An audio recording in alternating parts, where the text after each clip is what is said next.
Intinya kita jangan terlalu banyak berpikir, karena pikiran kita itu bisa membawa kita terlalu jauh kemana-mana. Yang paling penting kita jalanin dan hadapi, karena apa yang kita hadapi belum tentu sesuai ekspektasi yang kita pikirkan. Itu aja.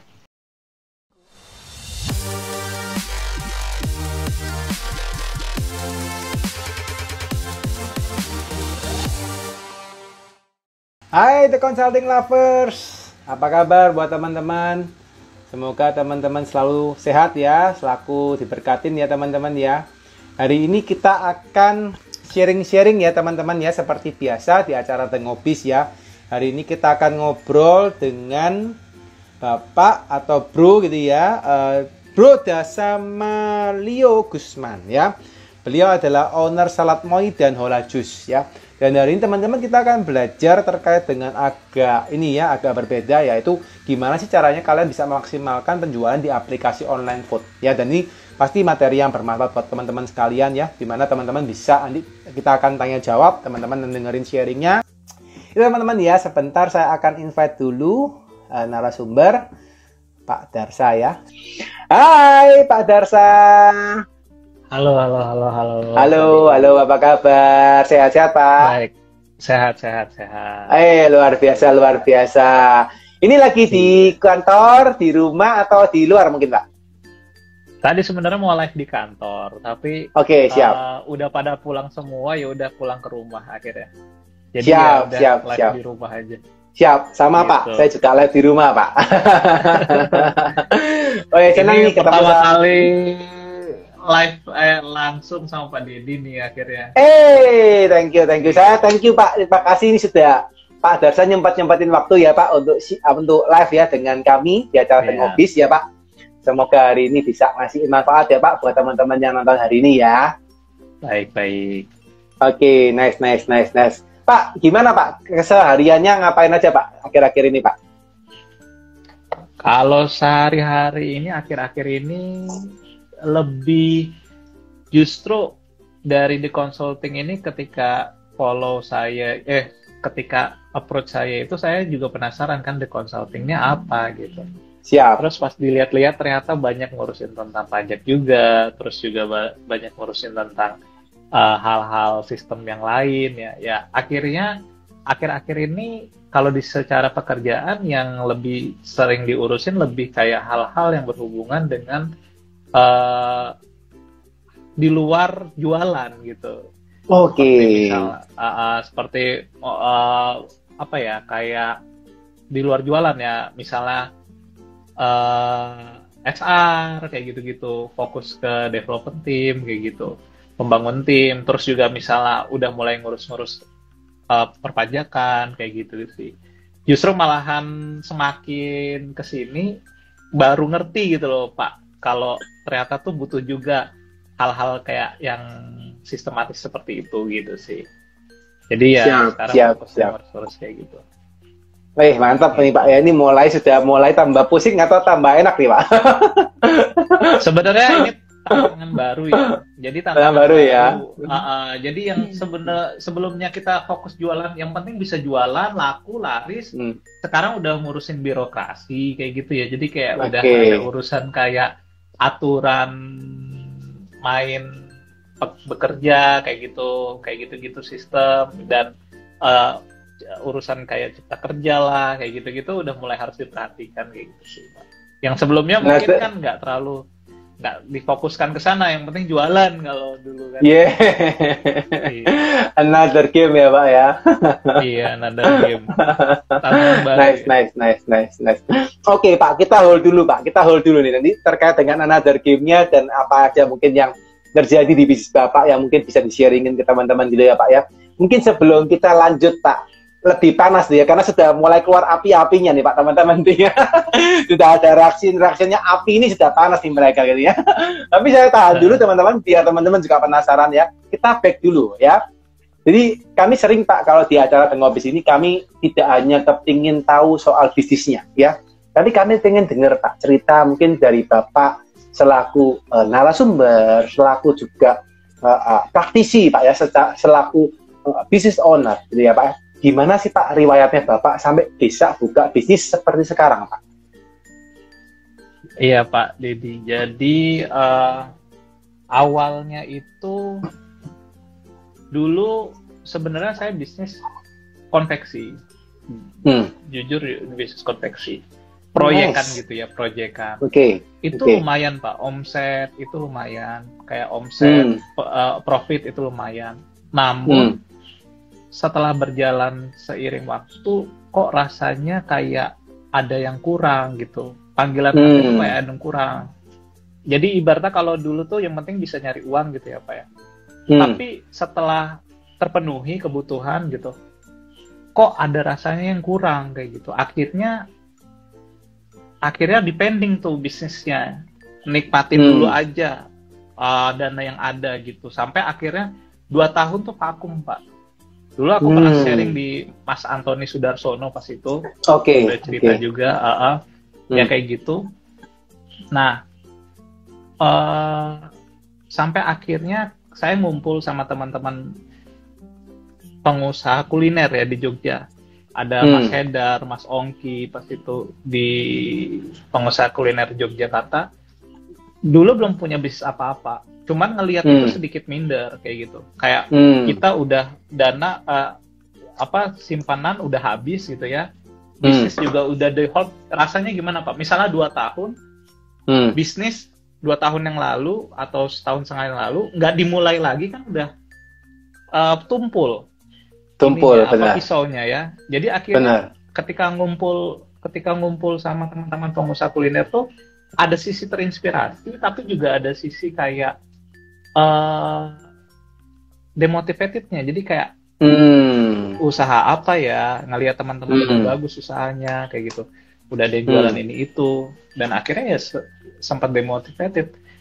Nah dari situ ternyata ada yang usaha juga. Nah, akhirnya usaha salad buah gitu. Dan saat itu bagus banget. Ibaratnya pasarnya bagus. Dia membuka pasar ya, Pak. Peluang yang tadinya tidak diciptakan akhirnya diciptakan. Saya salut sama beliau ya, ibaratnya yang membuka pasar. Dan akhirnya saya punya melihat ini akan menjadi potensi yang besar, pasar salad buah ini. Gitu.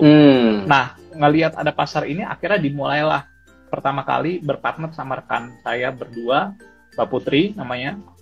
Dan akhirnya usaha itu dimulai dari coba-coba. Jadi awal bisnis itu benar-benar kita daftarin GoFood, GrabFood dulu Pak. Bahan baku kulkas itu belum ada sama sekali gitu. Bahan baku kulkas itu belum ada sama sekali. Yang penting kita daftarin dulu gitu. Dan akhirnya di tengah jalan dari pihak GoFood sama GrabFood tuh driver udah ada order duluan Pak, dan di situ kita langsung setiap ada driver baru dipotong tuh orderannya gitu. Jadi mantap. Dipaksa untuk jualan gitu. Terpaksa untuk jualan gitu. Terpaksa untuk jualan ya Pak ya. Terpaksa untuk jualan. Sambil jualan barulah kita perbaiki dikit-dikit kayak resepnya kayak gitu kita perbaikin kayak gitu-gitu. Sambil berjalan usaha kayak gitu. Gitu sih Pak. Jadi awalnya itu kayak gitu dan akhirnya dikit-dikit kita terus memperbaiki diri sampai ya saat ini sih gitu. Nice. Jadi awal pertama kali itu malah stok bahan nggak punya gitu ya Pak ya. Belum persiapan. Freezer juga masih, tadi peralatan juga belum masih minim ya Pak ya kondisinya ya. Iya, nggak punya semua. Dapat order malah akhirnya dikasih di jalan nih. Mau nggak mau harus jalan nih gitu ya. Iya, harus. Oke. Pak, menarik Pak. Ini very interesting gitu ya, karena nggak banyak saya dengerin cerita seperti Bapak gini Pak, dimana bahasa saya itu ibaratnya Bapak lagi berjuang gitu ya, lagi maju, belum siap apa-apa gitu ya, Tuhan kasih berkat gitu ya, malah disuruh digedein ordernya gitu ya. Nah, tapi penasaran Pak gitu ya, apakah setelah Bapak melakukan order pertama kali gitu ya, terus langsung mulus Pak gitu ya, naiknya langsung stabil gitu, naik terus atau gimana Pak ceritanya? Nah, saat pertama kali order itu otomatis banyak komplain. banyak banget komplain. Karena kan kita nggak siap ya. Nggak siap. Tapi di balik ketidaksiapan itu kita terus memperbaiki. Jadi kayak memperbaiki kualitasnya, mayonesnya, dan nyetok lebih banyak lagi kayak gitu ya Pak ya. Jadi sambil kayak gitu dan akhirnya kita kan udah keburu berjalan, udah keburu start ya, udah persiapan udah keburu start ya. Di sela-sela berjalan itu aku akhirnya riset gitu, barulah riset. Jadi kayak riset kecil-kecilan kayak tentang brandnya, tentang bagaimana nanti jualannya kayak gitu, arah kedepannya gimana, terus strateginya seperti apa.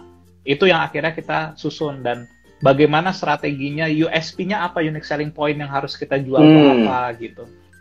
Nah dari situ akhirnya mulus Pak. Dan awal itu dari yang tadinya kita gini-gini ya naik turun, akhirnya growth gitu. Oke, nice. Saat itu kompetitor ada 10 cabang kompetitor. Wow. Itu jadi tantangan, kita baru 1 cabang, dan itu jadi tantangan banget karena kita punya USP yang kuat sih, unique selling point yang kuat gitu. Wow, keren tuh. Ibaratnya kita melawan raksasa ya Pak ya, salah 10 cabang kita baru 1 ya.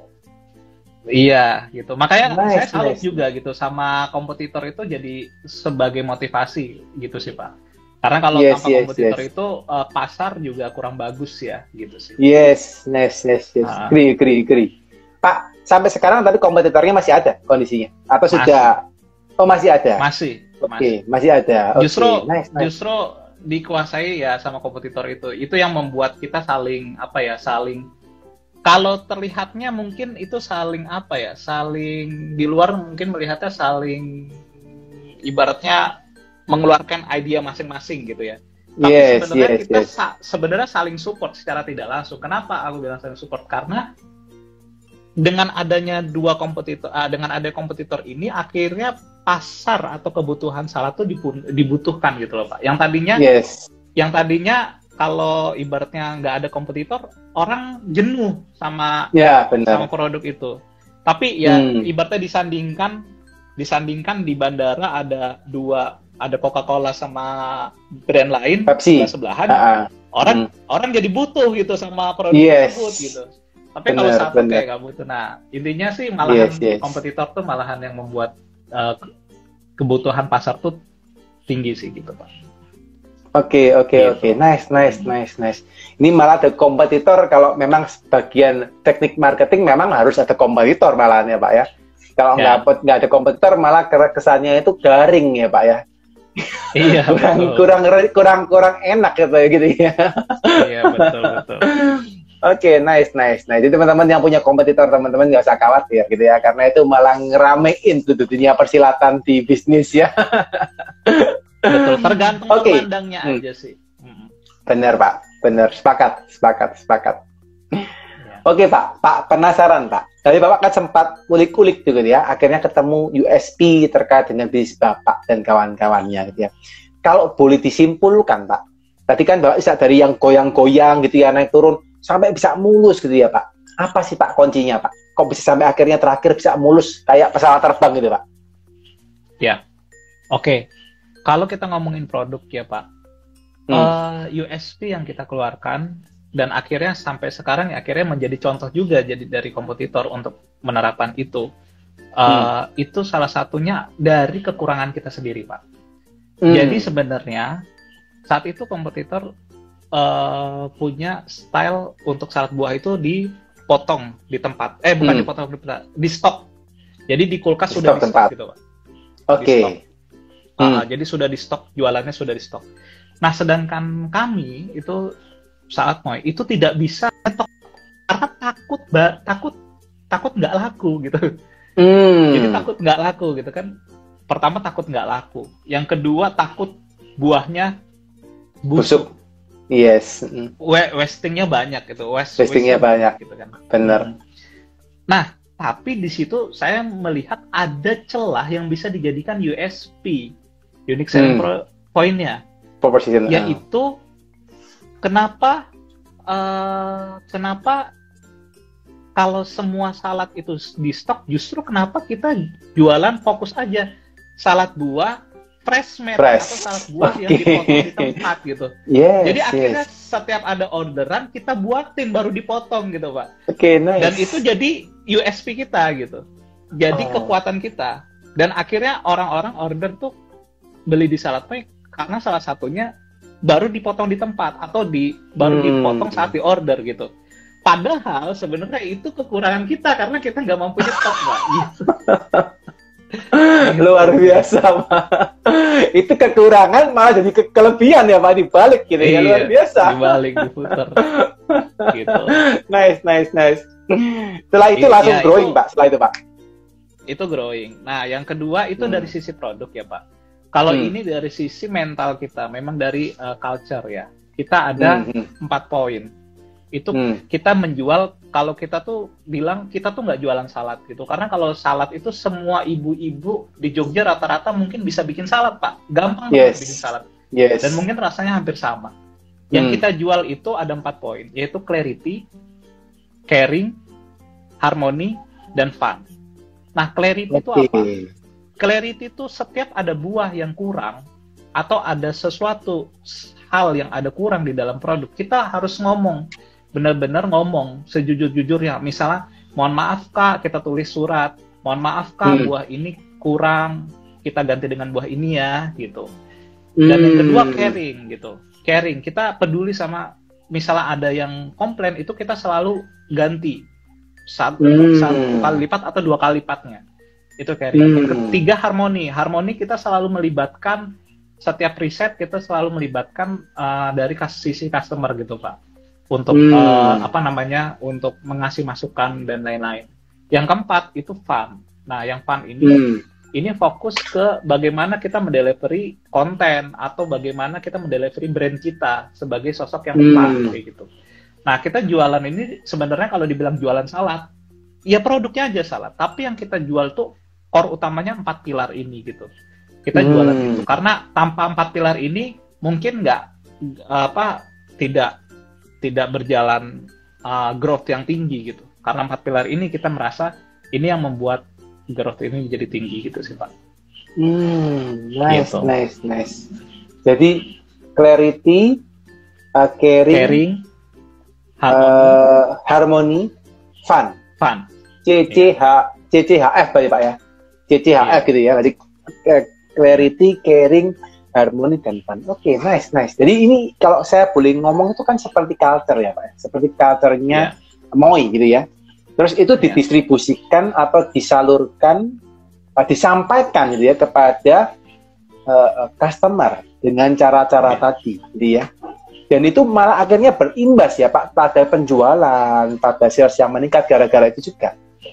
Iya. Oke. Kita akui hampir 1,5 tahun atau ya hampir 1,5 tahun itu tidak pernah beriklan. Nggak pernah. Jadi itu dari awal buka, Pak. Dari awal buka, Pak. Iya, betul. Ya. 1,5 tahun nggak pernah beriklan, Pak ya? Iya. Nggak pernah. Jadi itu memanfaatkan dari mulut ke mulut itu sih. Dan itu dijual di shop online shop food online ya, Pak ya? Food online shop gitu ya, modelnya kayak aplikasi lah ya, GoFood, GrabFood gitu ya. Oke. Dan itu tanpa iklan, tanpa promotion, tanpa promo-promo, kode-kode promo itu juga nggak dilakukan ya, Pak? Iya. Betul. Monggo Pak, dilanjutkan Pak. Silakan Pak Darsya. Terkait dengan tadi ya. Jadi yang kita jual sekali lagi bukan produknya, karena produk itu pasti banyak yang bisa menyamai dan siapapun bisa mengcopy. Menyamakan rasa, menyamakan produk itu saya yakin bisa, Pak. Tapi kalau menyamakan culture atau apa yang kita jual di belakang itu belum tentu bisa. Gitu. Jadi kita pertahankan hal itu gitu. Itu yang sampai sekarang kita perkuat. Nah, itu lalu yang kedua adalah bagaimana strategi untuk menerapkan untuk berjualan di aplikasi, Pak. Jadi di aplikasi itu ada strateginya sendiri, nggak sekedar jualan gitu, nggak. Ada strateginya sendiri. Jadi dulu ceritanya seperti ini. Ini mungkin buat teman-teman yang jualan di aplikasi online bisa dicontoh. Jadi dulu seperti ini. Kompetitor itu menjual produknya dengan nama toko itu salad brandnya, salad spasi brandnya, gitu kan. Nah, saya coba riset, Pak. Saya coba nanya-nanya. Kamu kalau searching di GoFood, di GrabFood, itu kalau nyari salad buah itu nulisnya apa? Mereka jawab salad buah, gitu. Mereka jawab salad buah. Sedangkan kompetitor saat itu nulis hanya salad spasi brandnya, gitu. Nah, dari situ saya melihat ini ada celah, gitu. Akhirnya saya bikin ada keyword salad buah di toko saya, Pak. Nah, dan itu yang membuat gratis, promosi. Jadi secara tidak langsung, ketika orang pengen beli salad buah di kompetitor, mereka kan ketik salad buah, Pak. Pas saat mengetik salad buah, yang keluar itu salad moy. Karena salad moy tulis salad buah, gitu. Nah, ini tips buat teman-teman yang masih tokonya itu masih belum punya keyword yang kuat. Misalnya contoh ya, Pak, ada dia jualan nasi ayam goreng gitu ya, nasi ayam goreng gitu. Tapi nama tokonya misalnya Sejahtera, Resto Sejahtera. Ketika ada orang mau searching ayam goreng, ngetik ayam goreng di aplikasi, nama tokonya cuman Resto Sejahtera, tidak akan keluar. Kan Resto Sejahtera, kecuali Resto Sejahtera ayam dan bebek. Ketika orang ada yang searching ayam, keluar. Ada yang searching bebek, keluar. Nah, saat itu yang salah satu kita manfaatin. Keyword salad buah itu. Ya, walaupun sekarang kompetitor juga menggunakan keyword itu. Gitu. Jadi, itu yang harus kita lihat adalah celah-celah di bagaimana, kalau di Google itu mungkin kita nyebutnya SEO ya, Pak ya. SEO, benar. SEO. Nah, ibaratnya di aplikasi juga ada SEO-nya. Nah, kita harus bagaimana mempelajari SEO-nya kita untuk searching. Jadi kalau kita punya jualan nasi goreng gitu, nama nasi gorengnya Pak Dedi, Resto Pak Dedi gitu. Tambahin keyword nasi goreng, misalnya Resto Pak Dedi dalam kurung nasi goreng gitu, supaya pas orang searching nasi goreng muncul gitu. Gitu sih, Pak. Atau nasi goreng Pak Dedi gitu ya, Pak ya? Ya, betul, nasi goreng Pak Dedi gitu. Itu salah satu yang kita ini gitu. Oke. Menarik ya, Pak. Jadi dari yang Pak lakukan pertama itu basically kan masuk ke apa, kalau kita ngomong di SEO Google itu juga bisa dilakukan di online, food online ya, Pak ya, malah di GoFood dan di ini ya, di Grab ya, dan itu hitungannya kan satu hal yang cukup sederhana ya, Pak, untuk dilakukan ya. Sederhana, tapi sepele, sederhana, simple, tapi banyak yang nggak aware sama hal itu. Yes, agree. Masih banyak yang tidak nambahin keyword tokonya gitu. Gitu sih, Pak. Jualan nasi goreng, ayam, tapi tidak nambahin. Nah, mungkin aku bakal sedikit share. Ini kita masuk ke teknis ya, Pak ya. Ini buat silakan, Pak, silakan. Teknis. Jadi kita beda di GoFood sama di GrabFood. Ketika kita searching, itu yang keluar itu benar-benar yang keluar itu nama tokonya, Pak. Di GrabFood sama GoFood. Tapi kalau kita masuk ke Shopee Food, itu yang kalau kita searching, yang keluar itu nama produk. Oke. Jadi kalau nama tokonya nggak ada keyword produk kita, nggak apa-apa. Kalau di Shopee Food. Karena ketika kita searching, nulis misalnya ayam goreng, dia akan nampilin toko-toko yang ada nama produknya ayam goreng, Pak. Nah, itu kelebihannya di Shopee Food. Jadi walaupun nama tokonya itu nggak ada keywordnya, itu masih nggak apa-apa, gitu. Masih nggak apa-apa. Tapi kalau di GoFood, di GrabFood, wah, lupa nulis keyword, nggak akan ketemu toko kita. Yes. Makanya kalau di Shopee Food sampai sekarang, walaupun orang nggak nulis nama tokonya dengan keywordnya, itu masih laku karena yang di searching yang keluar itu nama produknya, Pak. Jadi misalnya Pak Deddy nyari produk di Shopee Food, nulisnya mie goreng, gitu ya, mie goreng. Wah, keluar toko yang jualan produknya mie goreng. Bukan nama tokonya ada tulisan mie goreng. Oke. Berarti yang di Shopee Food itu berarti kompetisinya bisa lebih kenceng ya Pak Malan, Pak, kalau di Shopee Food ya. Karena kan tokonya dari jual mie goreng, semua yang jual mie goreng muncul semua berarti ya Pak ya. Betul. Dilihat dari produknya, produk yang dimasukkan. Iya. Oh, mie goreng. Iya. Tapi kalau di GrabFood dan di GoFood, dia bukan searching produknya. Yang di searching itu ininya, nama tokonya. Nama tokonya. Jadi ketika ngetik mie goreng, nama tokonya nggak ada kata mie goreng, ya nggak muncul. Gitu. Oke. Itu mungkin aku bisa share yang simpel dulu, itu mungkin dimulai dari Yes. Ini menarik ya teman-teman ya. Ini perlu diperhatikan gitu ya, bahwa kan kita sekarang pemain utamanya 3 ya Pak ya. GrabFood, GoFood sama Shopee Food gitu ya.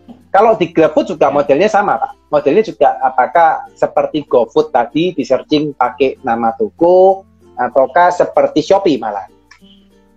Kalau di GrabFood sama GoFood sama. Oh, di GrabFood sama GoFood dia akan back to nama toko. Iya, nama toko. Oke. Menarik. Teman-teman ingetin ya, teman-teman ya. Jadi yang sudah paham nih ya, ini materinya nggak kaleng-kaleng ya, teman-teman ya. Sharingnya dari Pak Darsa ini langsung nocos ini ya. Bisa langsung dipraktekin nih ya. Oke Pak, selain itu Pak, kira-kira apa lagi Pak yang mungkin perlu diperhatikan teman-teman, terutama mereka yang pengen dapat penjualan dari online food Pak. Terutama kan sekarang ini kan penjual itu kan termasuk banyak ya Pak ya. Orang-orang ini jual makanan itu kan buka cloud kitchen, buka dapur di rumah sudah bisa punya akun GrabFood dan GoFood gitu ya. Dan tapi memang seperti yang kita tahu, karena banyak yang jualan, akhirnya juga sebagian teman-teman mengeluh bahwa sulit untuk mendapatkan order. Nah, misal mereka sudah mengganti Pak, apakah itu bisa meningkatkan mereka punya rating atau perlu dilakukan yang lain Pak terkait dengan itu? Oke, itu yang pertama ya Pak ya. Nah, yang kedua itu salah satunya, saya rasa yang kedua itu tentang ratingnya. Jadi rating itu penting banget. Harus minimal banget tuh 4,5. Itu minimal 4,5 itu udah sangat minimal. Kalau di bawah 4,5 cenderung orang berdasarkan riset dia cenderung untuk mencari yang lebih dari 4,5. Itu pertama. Jadi buat teman-teman jangan sepelein rating. Jangan sepelein rating, karena dari rating itu yang kita bisa benar-benar membuat gimana ya, rating itu setelah orang datang, rating itu yang menentukan orang itu akan membeli atau tidak, kadang seperti itu. Iya, dibandingkan dia akan mencari brand-brand yang sama atau harga-harga yang sama, terus di-ratingkan, melihat rating itu, dan akhirnya mereka akan membeli dari sisi itu. Begitu Pak. Yang kedua, yang pertama tadi jangan lupa hal yang gampang, yang simple, yang harusnya bisa ditemukan. Yang kedua rating itu sangat krusial gitu. Nah, kalau memang simpelnya seperti itu, misalnya kurang, kan sekarang rating itu minimal 20 orang ya. 20 orang baru keluar ratingnya. Mungkin bisa dimulai dari minta temennya yang order.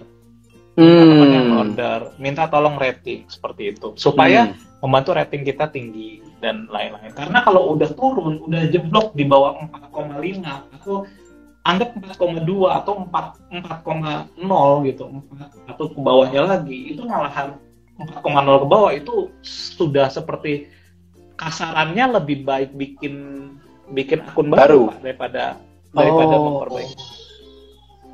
Sangat sulit untuk ditingkatin gitu. Itu yang kedua. Mungkin saya tambahkan yang ketiga, salah satunya harga. Nah, harga ini juga sangat berpengaruh besar. Nah, ini tips ya. Tips buat teman-teman dari aplikasi GoFood, GrabFood, dan ShopeeFood itu ada ibaratnya penawaran seperti join promonya dari mereka. Nah itu jangan sampai terlewat. Kalau bisa ikut semua gitu. Walaupun co-fundingnya ya Pak ya itu harus memberikan support yang lebih besar. Kita harus ibaratnya nalangin biaya yang lebih besar gitu. Nggak apa-apa harus dijoinkan karena nanti dari pihak aplikator itu memberikan support yang lebih, misalnya produk toko kita ditampilkan di atas, terus juga ditampilkan di atas atau ditawarkan di atas, dan di fitur-fitur tertentu toko kita ditampilkan, diiklankan sama mereka kayak gitu. Toh kita bisa naikin harga nanti untuk naikin harga untuk dapat promo, kan kita dapat promo ya Pak ya, dapat promo, kode promo. Nah itu kita bisa naikin harga. Nah dari naikin harga kita cut kayak gitu. Jadi ya intinya kalau ada program dari aplikasi jangan skip. Karena sekalinya skip bisa-bisa toko kita nggak, ya sulit dapat order. Jadi ada itu apapun simple dari aplikasi ambil aja gitu Pak ya. Joinin aja. Nanti masalah co-fundingnya lebih besar atau lebih mahal, kita bisa naikin harga jual di situ. Kecuali ada kecualinya Pak.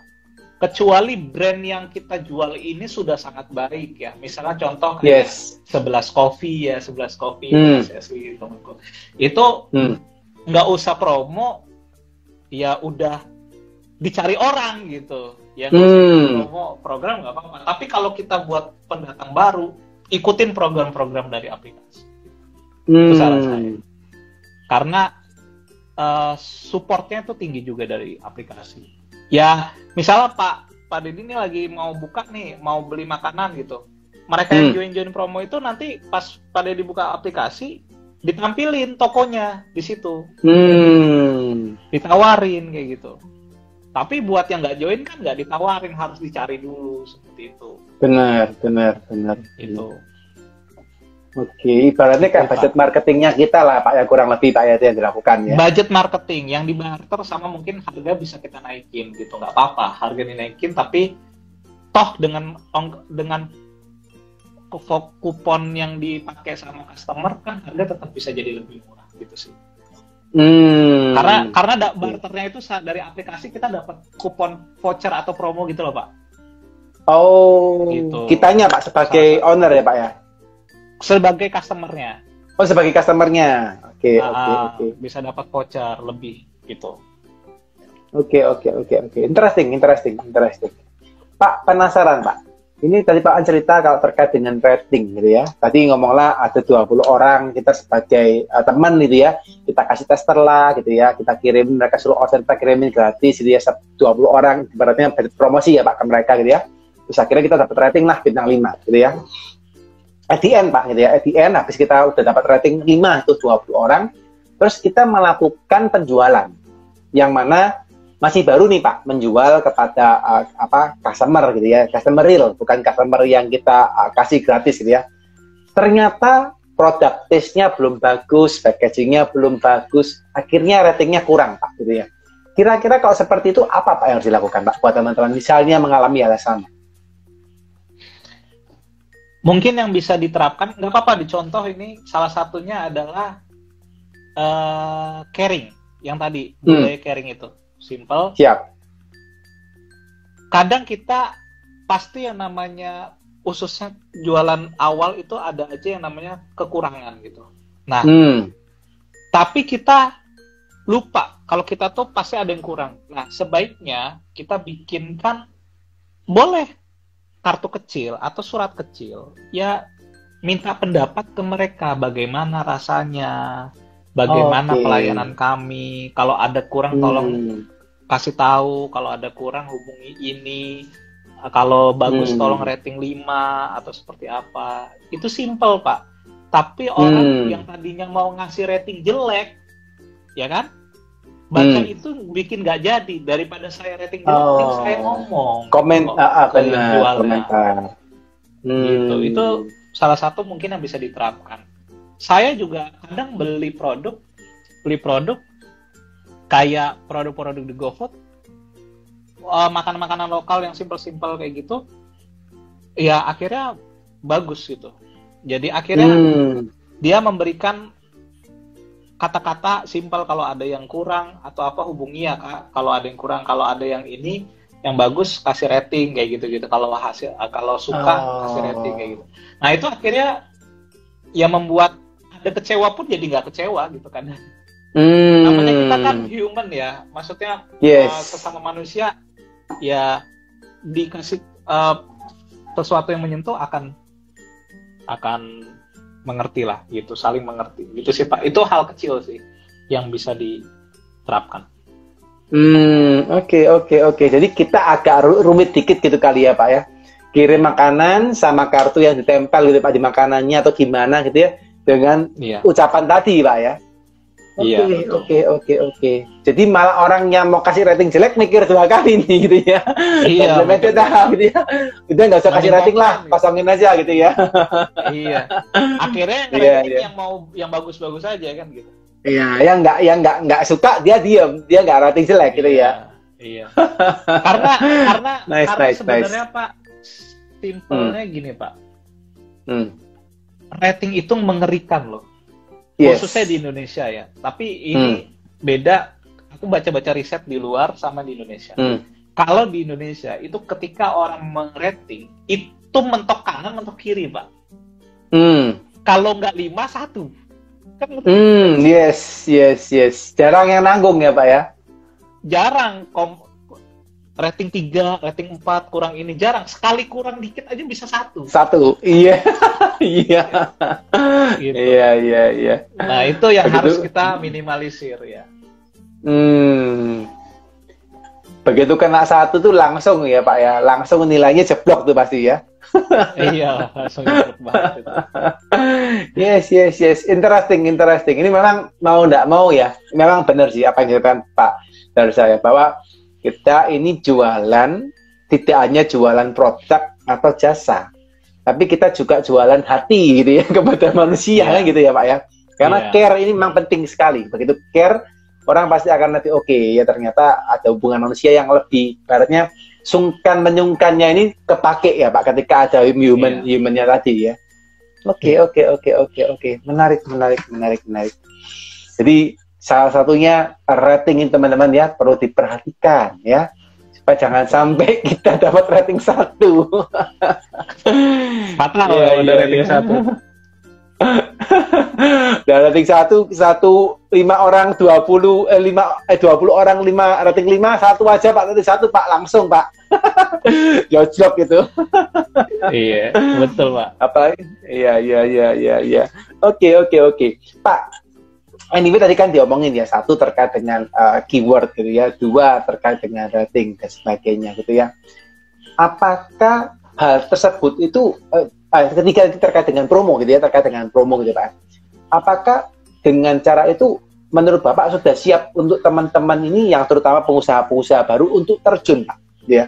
Ataukah menurut Bapak malah setelah melakukan itu masih banyak nih ternyata kendala-kendala lain yang dialami Bapak sebagai pengusaha kuliner dalam mengembangkan usahanya? Kalau menurut Bapak gimana kira-kira Pak? Kalau dari saya berdasarkan pengalaman, nyemplung dulu Pak, start dulu aja, bener-bener start dulu. Kalau bisa daftarin aja dulu, nggak usah khawatir, nggak usah takut. Kita bener-bener fokus jualan, terus baru sambil di tengah-tengah kita perbaiki evaluasi yang perlu dievaluasi. Karena kalau kita terlalu banyak riset juga atau kan beda ya, kalau perusahaan sudah mulai besar mungkin riset harus lebih kuat, tapi kalau kita terlalu banyak riset dan terlalu banyak analisis nggak mulai itu yang jadi problem sih, nanti jadi kacau sendiri. Jadi menurut aku start aja dulu. Yang paling penting ini Pak, ketika ikut program dari aplikasi, yang program kupon itu ya, program promo dari aplikasi GoFood, GrabFood, ShopeeFood, jangan lupa dihitung co-fundingnya. Kalau misalnya mahal, potongannya besar, jangan lupa harganya dinaikin. Nanti lupa naikin harga, boncos kita. Iya. Iya. Tapi naikin harga itu nggak ngefek ya Pak? Maksudnya kan kalau misalnya ada customer yang aware gitu ya, oh kalau beli di outlet harganya lebih murah nih gitu ya, beli di apa namanya Shopee atau GrabFood ini lebih mahal, itu nggak ngefek Pak dengan kita menaikkan harga itu Pak? Bagi orang yang yang biasa order di aplikasi dan emang dia terbiasa di aplikasi, tidak ngefek Pak, karena yang mereka lihat bagaimana dia bisa menggunakan vouchernya, atau kode vouchernya. Jadi nanti ujung-ujungnya kalau dia pakai kode voucher jadi lebih murah kan gitu. Walaupun harga awalnya lebih mahal gitu misalnya. Nanti ketika yang dilihat tuh nanti setelah pakai voucher itu lebih murah atau lebih mahal gitu sih Pak. Gitu sih. Jadi nggak ngefek ya Pak ya, nggak masalah ya. Nggak terlalu ngefek gitu. Benar. Oke. Sekarang customer udah lebih pintar, nggak kayak dulu sih. Kalau dulu kan benar-benar harga aja yang dilihat. Kalau sekarang ada promo apa nih, customer bakal baca promo apa aja gitu. Iya. Benar. Jadi nanti yang dilihat harga akhirnya. Yes. Pak, ini juga Pak, mungkin pengen tahu secara ini ya, secara Bapak sebagai praktisi gitu ya, bahwa kalau di sekarang ya Pak, ini nggak tahu benar atau enggak, cuma saya sering sharing gitu ya di circle saya, bahwa sebagian orang itu sudah mulai aware terkait dengan harga di GrabFood, GoFood, dan Shopee Food yang memang semakin lebih tinggi gitu ya. Dan akhirnya sekarang itu mulai ada kayak habit baru bahwa orang-orang ini sekarang mulai bergeser meninggalkan aplikasi Pak. Katanya begitu gitu ya. Karena lebih mahal gitu ya, dan mereka lebih cari sendiri gitu ya. Nah, kalau fenomena ini apa benar Pak menurut Bapak gitu Pak? Maksudnya Bapak melihat seperti itu atau malah enggak gitu ya? Kalau ditanya benar Pak, karena memang datanya seperti itu. Berdasarkan data dia take away atau dine in itu sekarang meningkat. Memang meningkat karena biaya pemesanan di aplikasi sekarang menaik atau lebih mahal. Yes. Gitu. Yes. Naik. Ongkirnya startnya yang tadinya murah sekarang jadi lebih tinggi. Benar. Jadi yang tadinya murah jadi lebih tinggi. Jadi ya sudah harus kita memperhatikan dine-in juga Pak. Tapi selama dari 3 aplikator ini masih ada yang bakar-bakar uang, masih aman Pak. Intinya gitu. Salah satunya ya mungkin aku sharing ya, mungkin salah satunya sekarang kan GoFood yang lagi bakar-bakar uang nih, yang lagi banyak promonya. Iya, ya jadi akhirnya masih bagus gitu untuk penjualan di online. Namun kalau tiga-tiganya udah benar-benar mahal, berhenti yang seperti itu, mungkin dine-in akan yang jadi primadona gitu. Jadi ya memang kita sudah aware juga untuk fokus juga di dine-in gitu sih Pak. Oke. Pak, kalau seandainya Pak, kalau misalnya nih kita dulu pakai GrabFood, GoFood, Shopee Food dan kawan-kawan gitu ya. At the end mungkin orang misalnya kalau kita ngomonglah di kota kita di daerah barat, misalnya kita di Jogja tapi di barat tuh ya. Terus ada dari Jogja Timur pesan. Nah, mereka kan tinggal pakai GrabFood dan Shopee Food bisa melakukan. Terus ternyata kalau kita akhirnya mereka merasa oke nih penjualan lebih kecil, penjualan harganya lebih mahal gitu ya, lebih mahal, akhirnya wah yaudahlah saya tak ganti nih. Nah akhirnya mereka mencari substitusi Pak, yang dulunya belanja ke Bapak belanja salad agak jauh pun mereka hadepin, wah sekarang udahlah nggak usah makan salad lagi misalnya Pak ya, terus mereka cari opsi yang lain. Nah itu ada kemungkinan enggak Pak? Atau maksud saya kira-kira kalau menghadapi kemungkinan seperti itu apa Pak yang harus teman-teman perhatikan terkait dengan itu Pak? Itu bukan kemungkinan lagi, itu sudah terjadi. Sudah terjadi Pak ya? Gimana Pak kalau seperti itu?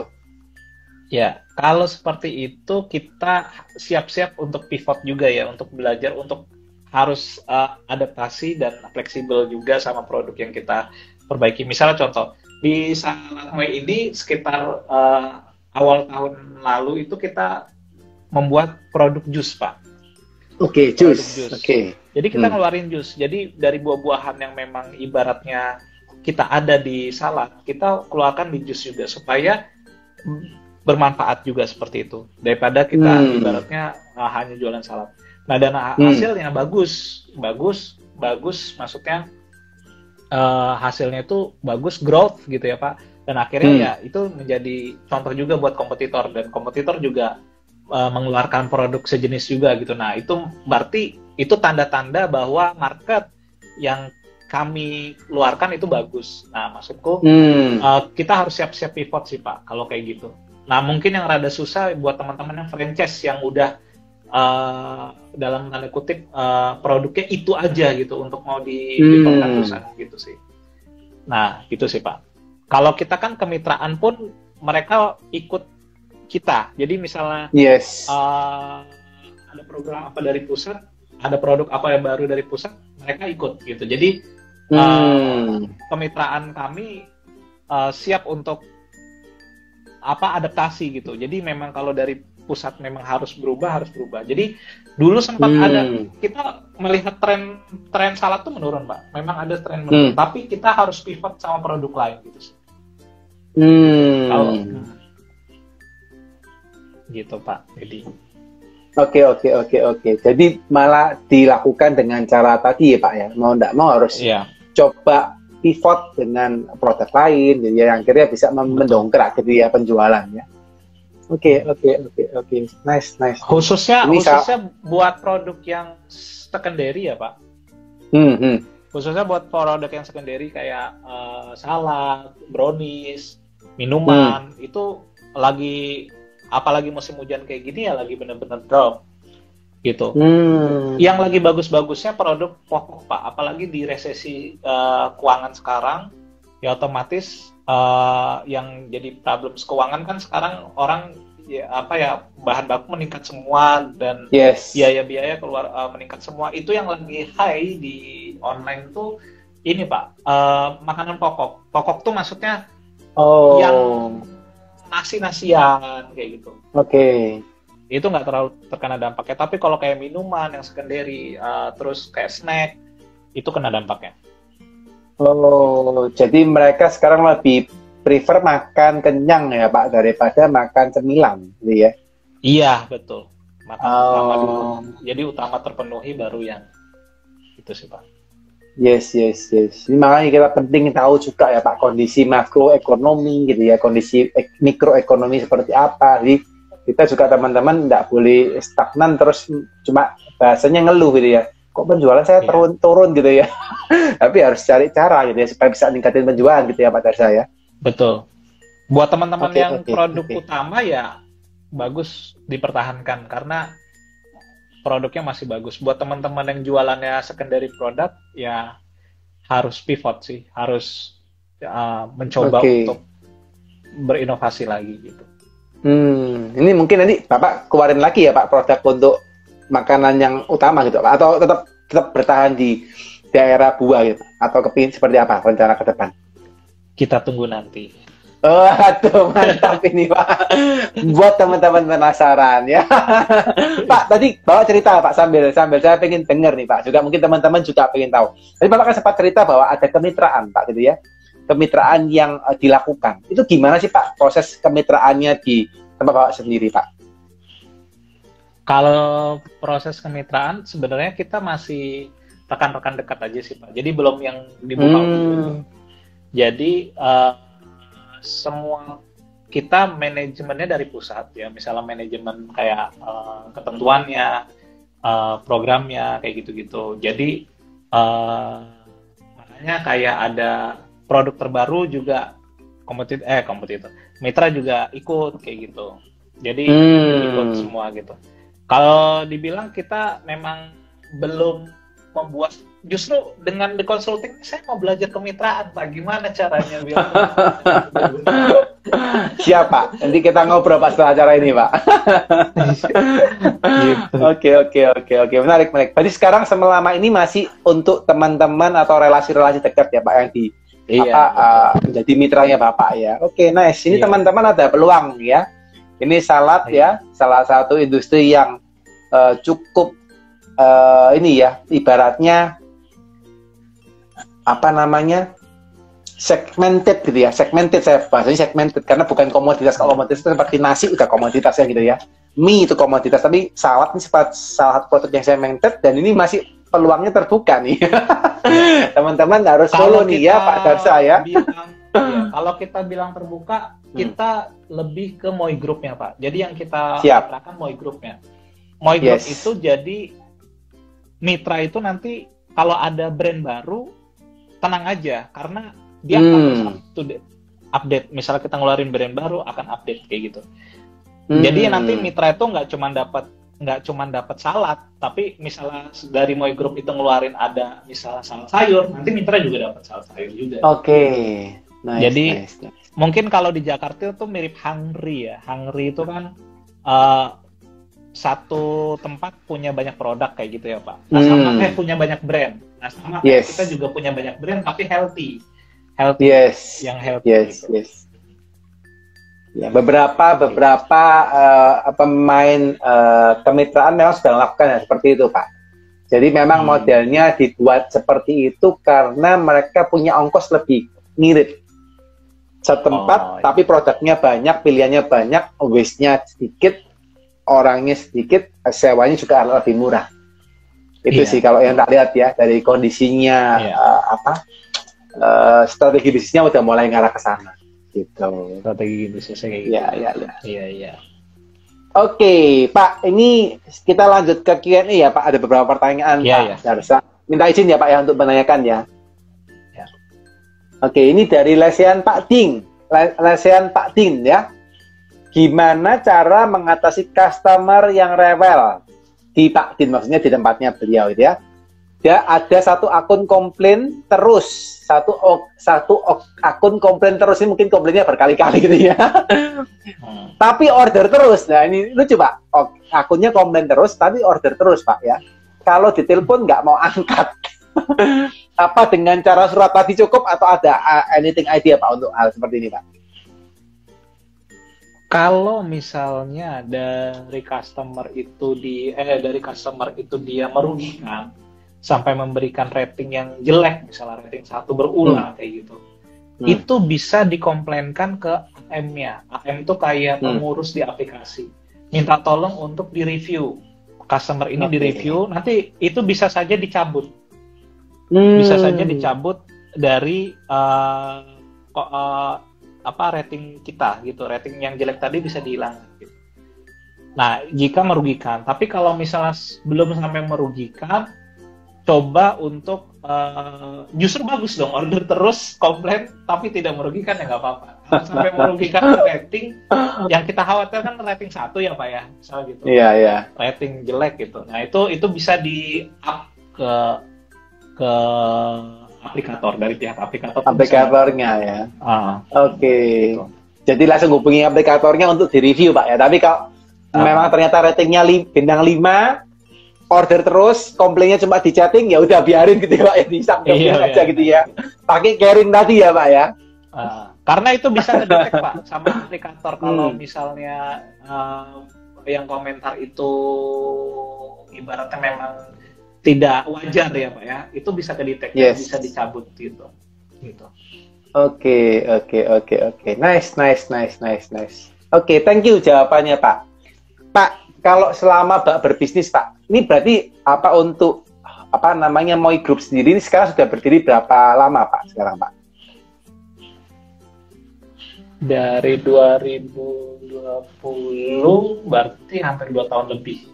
2 tahun nih Pak ya. Hampir 3 tahun ya. 3 tahun ini Pak ya. Nah Pak, selama 3 tahun ini Pak, apa Pak yang menurut Bapak tersulit Pak dalam menjalankan bisnis Bapak? Yang bukan berhubungan dengan jualan.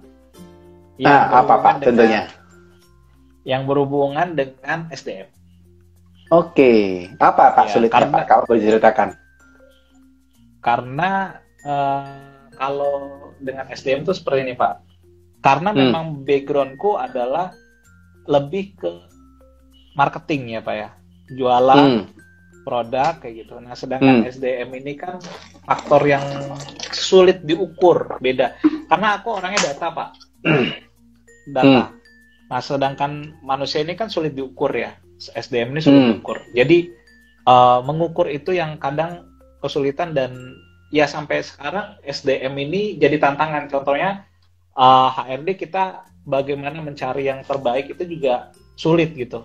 Nah, mungkin nanti bisa dibantu atau dibimbing ya Pak Dedi ya, bagaimana tipsnya. Jadi kalau ditanya sama, yang kedua di tahun ini udah hujan ya kan, udah hujan, aplikasi itu naik semua harga biayanya gitu. Yes. Udah hujan, aplikasi naik semua, terus juga resesi ya, mau biaya ongkir naik semua, biaya pengiriman naik. Jadi secara penjualan yang paling fatal ya kemarin bulan lalu gitu. Itu yang jadi harus catatan. Iya. Kita nggak bisa memungkiri itu akan dihadapi, dan nah ini yang harus jalan keluar yang lain. Dan nah itu bertabrakan sama sisi-sisi SDM juga. Nah, khususnya SDM ini yang tadi ya. Jadi masalah ditumpuk di bulan yang sama. Nah, itu yang membuat kita jadi berat sih, gitu. Oke. Dan itu masih happening sampai sekarang berarti Pak ya kondisinya ya? Sudah teratasi sih dengan Oke. Mantap. Apa Pak cara mengatasinya Pak? Kalau nggak terlalu konfidensial ya Pak, dan boleh sharing ya Pak. Kira-kira apa Pak cara mengatasi tersebut Pak? Mungkin aku nggak ngomongin teknis detailnya ya Pak ya. Mungkin yes. Jadi gini, saat itu aku coba berpikir untuk lebih memikirkan saja. Aduh, ada masalah ini, dipikirin. Strateginya gimana? Aduh, gimana? Mikirin terus gitu Pak. Nah, partnerku ini ibaratnya dia tipikal yang ini gas gitu, dihadapin. Gaspol. Gaspol. Akhirnya tuh pas dipikir-pikirin tuh, pas lagi ternyata digas, ternyata nggak sesuai ekspektasi ya. Maksudnya ternyata simple ya, nggak sesuai ekspektasi. Maksudnya kayak, nggak sesuai yang dipikirin. Kalau yang dipikirin tuh kayaknya berat banget gitu Pak. Tapi setelah dijalanin tuh ternyata nggak seperti dibayangkan. Jadi tipsnya itu kalau nomor satu, salah satunya jangan terlalu banyak mikirinnya, coba dihadapin dan dijalanin. Itu sih kalau menurut aku. Karena ketika belum tentu apa yang kita jalanin itu ternyata sesuai apa yang kita pikirin. Kalau pas dipikirin tuh, pikirannya tuh sampai ke sana-sana, sampai jauh banget itu. Tapi jalanin aja. Nice, mantap Pak. Gitu. Mantap. Itu teman-teman ya, pengusaha siapapun kalian yang ada nonton pasti akan ngalamin ya Pak ya. Don't worry guys ya, jangan merasa orang diri guys ya. Karena itu ada The Ngopis ya, karena itu teman-teman boleh datang di acara The Ngopis setiap Senin karena ini ya. Karena teman-teman pasti mengalami masalah ya. Nggak hanya pengusaha yang besar, pengusaha kecil, pengusaha menengah, everybody akan menghadapi masalah ya Pak, dalam bisnisnya. Tapi itu yang menarik dari seninya guys. Dan seperti Bapak omong tadi bahwa let it go gitu ya, Kak, lagunya Frozen gitu ya. Jalanin aja ya. Jangan dipikirin, pokoknya dihadapin dan pasti bisa tercapai. Nice. Bapak apa sih berarti di Jogja Pak banyaknya Pak, atau di kota lain Pak banyaknya? Di Jogja, Semarang, Solo, Malang. Iya. Di Malang juga Pak ya. Tapi DIY Jatim. Oke. Tapi Bapak kalau stay-nya banyak di Jogja berarti, atau di kota lain juga? Ini cabangnya atau gimana Pak? Tadi yang ditanya. Bapaknya, Pak Darsanya. Seringnya di Jogja. Jogja. Oke. Berarti kapan-kapan kalau saya mampir Jogja saya ketemu Pak Darsa, Pak. Iya, siap. Kita ngopi di angkringan nanti Pak, di Malioboro atau di mana? Iya. Oke. Bahwa ya di-sharingkan Pak Darsa tadi guys, topiknya simple. Tapi saya kan percaya kadang-kadang saya aja ya sebagai praktisi dan sebagai konsultan gitu ya, kadang-kadang nggak kepikiran juga loh. Dan saya ngomong SEO, iya nyambung juga ya ternyata SEO gitu ya. Di online shop juga nyambung tuh gitu ya. Dan apa lagi macam-macam ya, promo ikutin gitu ya, dan macam-macam. Dan itu saya yakin dan percaya pasti teman-teman bisa laku, pasti bisa terapin ya. Dan saya yakin dan percaya hari ini apa yang di-sharingkan Pak Darsa pasti memberkati teman-teman ya. Kalau belum nonton dari awal, yuk di rewind ke belakang. Ya, di rewind ke belakang teman-teman boleh lihat. Ya. Pak Darsa, saya izin Pak, ini kita mau akhirin Pak, supaya saya juga tidak menyita waktunya Bapak lebih panjang ya. Dan saya Bapak pasti punya waktu yang waktu lain yang akan digunakan. Tapi izin Pak, minta satu Pak, kata penutup Pak, dari Pak Darsa, untuk kita bisa mengakhirin sesi The Ngobis hari ini Pak. Monggo Pak. Intinya kita jangan terlalu banyak berpikir, karena pikiran kita itu bisa membawa kita terlalu jauh kemana-mana. Yang paling penting kita jalanin dan hadapi, karena apa yang kita hadapi belum tentu sesuai ekspektasi yang kita pikirkan. Itu aja. Nice. Itu cukup. Nice Pak. 4 jempol buat Pak Darsa ya Pak ya. Semoga Pak sharing hari ini berfaedah Pak. Semangat terus buat Pak Darsa. Semangat terus buat keluarganya. Semoga selalu sehat, selalu diberkati Pak, dan selalu happy Pak ya. Dan buat teman-teman, thank you banget sudah nonton acara The Ngobis sampai akhir ya. Semoga acara ini bermanfaat buat teman-teman ya. Jangan lupa guys, follow ya Pak Darsa. Langsung follow, yang belum follow nanti nggak mendapatkan insight dari Pak Darsa. Siapa tahu besok-besok Pak Darsa buka kemitraan, wah langsung bisa beli misalnya gitu ya. Ataupun apapun ya, yuk follow Pak Darsa ya. Oke. Sekian ya acara ini kita akan akhirin. Buat teman-teman selalu semangat, selalu sehat, selalu diberkatin. Buat Pak Darsa juga, sampai ketemu lagi Pak di lain waktu. Salam buat keluarga Pak Darsa ya. Bye-bye Pak Darsa. Makasih teman-teman. Makasih Pak Darsa.